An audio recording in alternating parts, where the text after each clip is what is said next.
Hello दोस्तों, हर हर महादेव। आपके अपने चैनल शिव धार्मिक में आपका बहुत बहुत स्वागत है।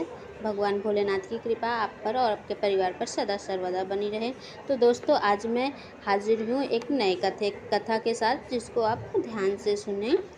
कथा आपको कैसी लगी कमेंट बॉक्स में ज़रूर बताएं, तथा चैनल पर आप नए हैं तो मेरे चैनल को सब्सक्राइब करें, ताकि आपको भी जो वीडियो मैं लेके आऊँ उसका नोटिफिकेशन आपको मिले और आप कथा का आनंद उठा सकें। दोस्तों, जैसा कि हम जानते हैं, सप्ताह का कोई न कोई दिन किसी न किसी भगवान को समर्पित है। दोस्तों, तो मैंने सोचा कि अभी इस बार मैं क्यों ना बृहस्पतिवार का दिन किसको समर्पित है उसके बारे में आपसे बात करूं। क्या है पूजा विधि, कैसे व्रत करना है, तथा क्या सबसे क्या है ये इसकी कथा। तो दोस्तों, चलो जानते हैं। गुरुवार के दिन भगवान विष्णु और बृहस्पति देव की पूजा की जाती है। इस व्रत को बहुत ही विधि विधान के साथ किया जाता है। नियमों का इस व्रत में बहुत अधिक महत्व माना जाता है। गुरुवार के दिन भगवान विष्णु और बृहस्पति देव की पूजा की जाती है। इस दिन लोग पूरे दिन व्रत रखते हैं। कहा जाता है कि इस दिन व्रत रखने से बृहस्पति ग्रह मजबूत होते हैं। इस व्रत में कई नियमों को भी माना जाता है। कहा जाता है कि इस दिन व्रत रखें तो पहले व्रत का संकल्प कर लें। ये व्रत 11 या 16 आदि संख्या में रखा जाता है। इस व्रत में खास तौर पर पीले रंग के कपड़े पहनते हैं। यही नहीं, भगवान को पीले रंग के फूल में भगवान को अर्पित करते हैं। इस व्रत में नमक का सेवन नहीं किया जाता। इस व्रत में मीठा ही खाया जाता है। दोस्तों, आओ जानते हैं क्या है बृहस्पति की कथा। प्राचीन काल में एक ब्राह्मण रहता था। वह बहुत निर्धन था। उसके कोई संतान नहीं थी। उसकी स्त्री बहुत मालिन्यता के साथ रहती थी। वह स्नान न करती, किसी देवता का पूजन भी नहीं करती थी। इससे ब्राह्मण देवता बड़े दुखी थे। बेचारे बहुत कुछ कहते, किंतु उसका कुछ परिणाम न निकला। भगवान की कृपा से ब्राह्मण की स्त्री की कन्या रूपी रत्न पैदा हुआ।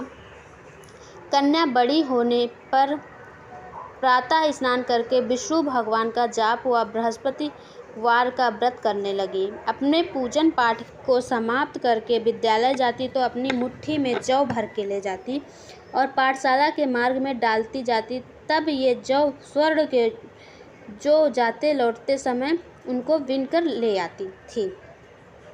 एक दिन वह बालिका सूप में उस सोने के जौ को फटक कर साफ कर रही थी।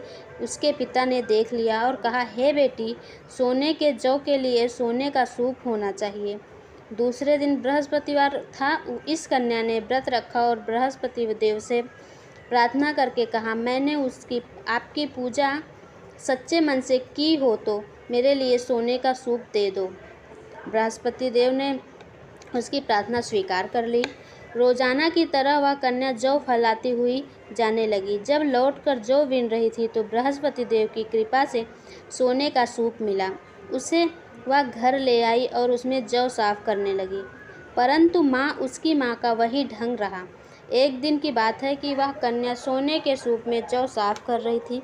उस समय उस शहर का राजपुत्र वहाँ से होकर निकला।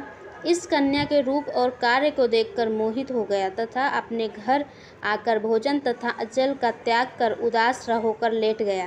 राजा को इस बात का पता लगा तो अपने मंत्री के साथ उसके पास गए और बोले, हे बेटा, तुम्हें किस बात का कष्ट है? किसी ने अपमान किया है अथवा और कारण हो तो मुझसे कहो, वही कार्य करूँगा जिससे तुम्हें प्रसन्नता हो।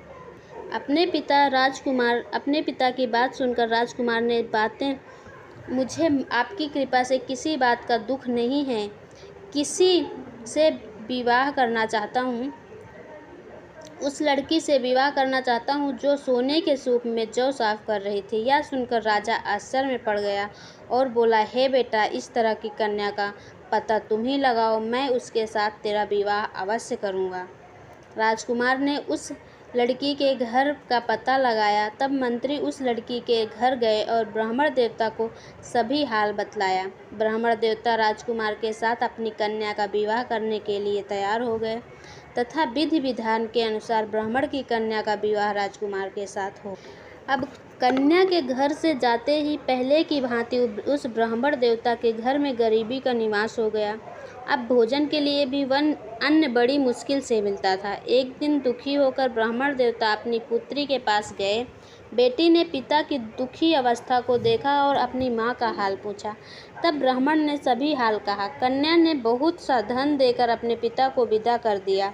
इस तरह ब्राह्मण का कुछ समय सुखपूर्वक व्यतीत हुआ। कुछ दिन के बाद फिर वही हाल हो गया। ब्राह्मण फिर अपनी कन्या के यहाँ गया और सारा हाल कहा तो लड़की बोली, हे पिताजी, आप माताजी को यहाँ लेकर आओ, मैं उसे विधि बता दूंगी जिससे गरीबी दूर हो जाएगी। वह ब्राह्मण देवता अपनी स्त्री को साथ लेकर पहुँचे तो अपनी माँ को समझाने लगी, हे माँ, तुम प्रातःकाल प्रथम स्नान आदि करके विष्णु भगवान का पूजन करो तो सब दरिद्रता दूर हो जाएगी। परंतु उसकी माँ ने एक भी बात नहीं मानी और प्रातःकाल उठकर अपनी पुत्री के बच्चों की जूठन को खा लिया। इससे उसकी पुत्री को बहुत गुस्सा आया और एक रात को कोठरी में सभी सामान निकाल दिया और अपनी माँ को उसमें बंद कर दिया। प्रातःकाल उसे निकाला तथा स्नान आदि करा के पाठ करवाया तो उसकी माँ की बुद्धि ठीक हो गई और फिर प्रत्येक बृहस्पतिवार को व्रत रखने लगी। इस व्रत के प्रभाव से उसके माँ बाप बहुत ही धनवान और पुत्रवान हो गए और बृहस्पति जी के प्रभाव से इस लोक के सुख भोग कर स्वर्ग को प्राप्त हो गए। तो दोस्तों, कैसी लगी आपको कथा? अगर अच्छी लगी हो तो प्लीज़ चैनल को लाइक, शेयर एवं सब्सक्राइब करें। धन्यवाद।